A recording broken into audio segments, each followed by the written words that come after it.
is John Dominique, aka the Soul Proponent. Today I want to discuss this idea that Christianity is not the truth that sets us free. And the truth that sets us free. But it's not Christianity because we can tell by the effects. Now, I'm not here to bash this religion. I'm not here to say there's nothing good that comes out of this religion, but I'm just here to say it's not the truth that sets us free. The truth that sets us free sets us free. It doesn't make us more attached to belief in Jesus. It doesn't make us more attached to belief in God. It doesn't make us more attached to the doctrines of the church. It doesn't make us more attached to the sacraments of the church, etc., etc.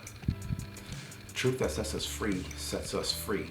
And I'm talking about like an internal freedom, which also can translate to an external freedom, but it's more of an inner freedom that we're talking about here. And this is not very popular information. It's not widely known, but my job is to introduce people here to the soul. And the soul is the freedom that we're seeking. Now, the story of Jesus is actually just a metaphor or a parable or an extended allegory about the human soul. And the human soul is born pure of a virgin. It's miraculous, buried and rejected, yet it lives forever. It's not a coincidence, it's not an accident that the story of Jesus follows a similar path, because it's just a parable. People want to take the story of Jesus literally because that's what Christianity does. And the problem with Christianity is that we're stuck with it. Like, there's no other way to see it. There's only one interpretation, my way or the highway. It's got embedded in it this bullying attitude that it can't be any other way. There's only one way to see it. There's not more than one truth that we can see from it. There's not a higher way to see it. There's not a higher meaning or a deeper meaning to it. And that becomes a problem because the fixations, the stuckness, causes suffering. It's attachment. Now, attachment is a funny thing here because it's not really mentioned in Christianity. And the attachment, though, is the suffering, the mechanism that causes the suffering, because the more we attach, the less freedom we have. That's not freedom, it's attachment. And that gets tricky because people, the popular belief is that Jesus is the truth that sets us free. But the problem is we have to believe in that so firmly, so rigidly, so intensely, that's increasing the attachment. It's not the freedom. So we have to ask ourselves a question. How can we be free and attached at the same time? You can't be attached to Jesus and experience the truth that sets us free at the same time. It's not logical. Now, people, a lot of times when it comes to religion, they throw logic out the window because it's convenient, whatever is convenient. And that becomes an issue because we don't actually examine our beliefs. We don't take it any further than what it is on the surface. And without understanding the deeper levels and experiencing the freedom that the truth is supposed to set us free from, then we don't have the truth that sets us free. We have more attachment, and it gets worse. It snowballs out of control. It spirals out of control. The more attachment we have, the more suffering we experience, and we can see this for ourselves in our own experience. But most people will just deny it because they don't know any better. The ego identity is good at repression. It's good at projecting, and it wants to be able to get some type of value from going to heaven, or the value comes from outside of it. And that's part of the issue.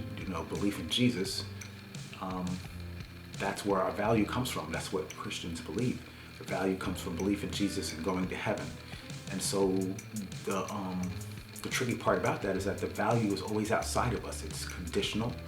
It depends on something. The truth that sets us free that I'm talking about is unconditional. It doesn't matter if you believe in Jesus or not.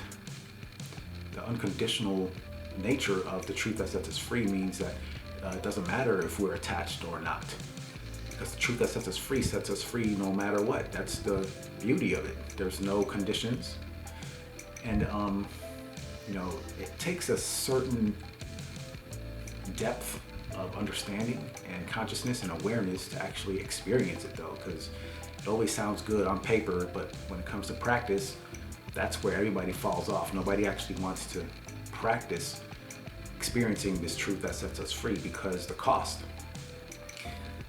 of it is a challenge to our whole system. So Christianity is based on us believing some tenets, some commandments, and the belief here is a challenge to the truth that sets us free. So Christianity is based on attachment, and the truth that sets us free is based in freedom. And there's a distinction here that we need to see, and we need to grasp, and we need to understand. It's not just a matter of talking about it. It's not just theory. Of course the theory can help, but we have to actually be able to walk the path towards this freedom and see that attachment is not the truth that sets us free. And Christianity encourages attachment. So Christianity is not the truth that sets us free. It can't be. We know that on an instinctual level, but unconsciously people have a need to make Christianity the truth that sets them free, even though it's not, because they don't know any better. And it's important that to them Christianity is important, or Christianity is the most one and only religion, has to exclude everything else, as if there's no truth in any other religion anywhere else in the history of the world. And that's an issue. The truth that sets us free, truth accommodates multiple angles and multiple viewpoints. So Christianity has some truth to it, okay? I'm not going to say it doesn't have any truth to it, but it's not the whole truth. And that's part of the problem. Christianity, it can only be one way. It's a rigid system. You can't go outside of the lines. As soon as you do that, quote unquote, you're no longer a Christian. It's based on exclusivity, and you're going to burn in hell. Those types of beliefs of fear mongering, okay, are not the truth that sets us free. That's more of the enemy. And that's where that fear comes from, the fear of going to hell, the fear of not belonging, the not surviving, the feeling of not surviving, and all of that. That's not the truth that sets us free. All of that is taking us on a path to the ego identity, the personality. So Christianity, we can contrast it to other religions. Other religions have truth in them too. For instance, Muslims, they have this theme of justice. And that's not included in Christianity anywhere. Christianity is justice, that's not important. It's always what's more convenient. What's important for Christianity is just, believe in Jesus. Even if it's not just, if there's no just, one person to die for everybody, that's not justice, that's unjust. And, Muslims will attack that part of Christianity, and Christians will attack Muslims for whatever, but the truth that I'm talking about sees the truth in each religion, and each religion has some truth to it, but none of them have the entire truth. That's what I'm trying to say. So even though Christianity has some truth to it, it's not the truth that sets us free, because it's not the whole entire truth that we're talking about. So, we can take bits and pieces of each religion basically, and take the good parts of them, the parts that they highlight, that they emphasize, and take them and put them all together, find the truth in each one, and make a big nugget of truth. That's the way it's supposed to work. Even in the old religions, in Buddhism, you can take the truth in Buddhism, all the attachment, they emphasize finding out for yourself. They emphasize emptiness. There's truth to all of that. But a lot of times Christians, as soon as you go outside the Bible, as soon as you go outside Christianity, you're no longer involved in Christianity, you're going to go to hell, you're going to burn, and here we go on a whole spiral downwards. So Christianity is not the truth that sets us free. It tries to exclude us from the entire truth. It just wants a part of the truth that makes it feel comfortable. It only wants the parts that it likes. And that's a problem, because you don't see the entire truth, you just see parts of it. So the entire truth I'm talking about it includes inclusivity. There's a line in the Upanishads that says, he who sees division dies multiple deaths, but he who sees the unity will live. That type of idea. So that's the attitude we kind of have to have, we have to approach it with. It's not a matter of excluding all other religions, excluding all other versions of philosophies or other world scriptures and things like that. So we have to include every single truth that we can find. And it's a matter of excavating the truth. And here's the thing though, people think the truth, the truth that sets us free is a matter of getting something, of gaining something, acquisition. It's not. It's more of a subtractive process. It's a releasing, a letting go. It's an undoing and an unlearning. What we find when we get close to the truth that sets us free, it gets more difficult because the ego personality is really defensive. It doesn't want to let go of what it's hanging on to. It doesn't want to get undone because its mode is to survive. That's what its job is to do. And so it's always in survival mode, and it can't stop its survival mode. It's stuck, it's attached to survival. It's attached to attachments. And that's part of the problem. It's not the truth that sets us free in Christianity. So no matter how we slice it, no matter how we cut it, Christianity is not the truth that sets us free because it's attachment. And attachment is counterintuitive to the truth that sets us free. The truth that sets us free sets us free. It sets us free from the need for belief. It sets us free from the need to have an identity. It sets us free from everything. And even sets us free from the need to be set free.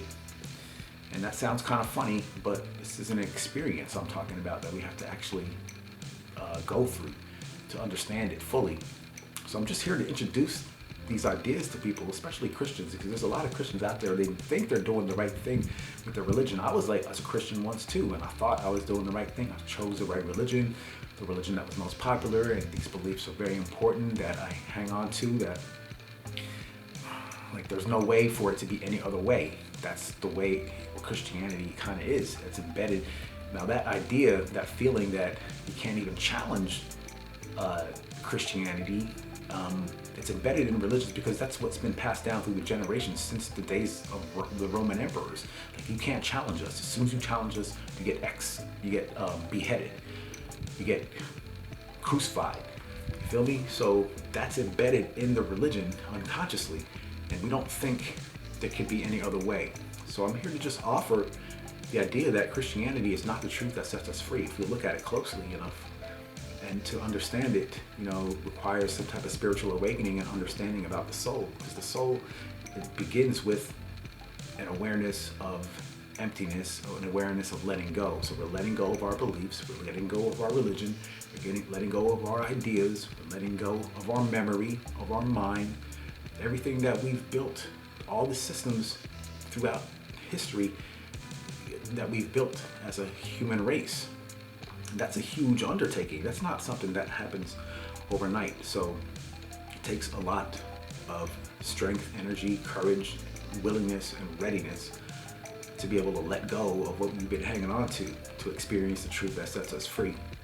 But we know in our hearts that Christianity is not the truth that sets us free. So that's what I'm here to say in this video. I want people to just understand what I'm trying to say and see for themselves, because that's what this is all about. Let me know if you have any comments, questions, or suggestions. Like my video, subscribe to my channel, and all that good stuff. It's John Dominique, aka The Soul Proponent. Peace.